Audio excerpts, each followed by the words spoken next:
पे। यहाँ पर भी रहनुमाई के लिए वॉलंटियर्स होते हैं मौजूद? जी, यहाँ पे भी है। आपके करते हाँ, हैं, यहाँ पे बताते भी हैं है। सब कुछ। यहाँ पे ये सारे प्रोसेस लिखे होते हैं, ब्लड ग्रुप क्या है, ब्लड टेस्ट सीनियर सिटीजन का और जनरल पब्लिक के लिए लिखा हुआ है, आई टेस्टिंग का लिखा हुआ है, सीनियर्स के लिए अलग है और आई टेस्ट जनरल पब्लिक के लिए अलग है।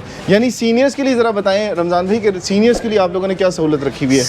जो सीनियर आएगा ना उसकी लाइन ही हमने लहदा रख दी है वहाँ पे। अच्छा, उसको वहाँ पे रुकना ही नहीं पड़ता। अच्छा, उसको कुछ नहीं करना पड़ता, वो स्टेट अंदर आता है और ये वहाँ पे स्टेट अंदर आएगा और यहाँ पे आपने इधर अंदर आ जाना है। यहाँ पे आपका ब्लड चेक होगा। जिसको याद नहीं है उसका ये देखें कितना अच्छा सिस्टम है। ये देखें, ये भी कितना 4 अच्छा काउंटर्स सिस्टम आपको नज़र आ रहे हैं यहाँ पे कि ब्लड ग्रुप आपने टेस्ट करवाना है तो यहाँ पे आपको इजीली सारा प्रोसेस जो है वो रैपिडली हो जाता है। यहाँ पर आते साथ ही अपना ब्लड ग्रुप अगर आपको पता है तो फिर आपको वहाँ पे बताएंगे, अगर नहीं पता तो आप यहाँ पे ब्लड ग्रुप टेस्ट करवाएंगे। रमज़ान साहब ने आपको एक चीज़ बताई है कि अगर आपको अपना ब्लड ग्रुप पता है तो फिर आपके 300 रुपये बच सकते हैं, तो उसमें 200 रुपये में आपका मेडिकल जो है वो कंप्लीट हो जाता है।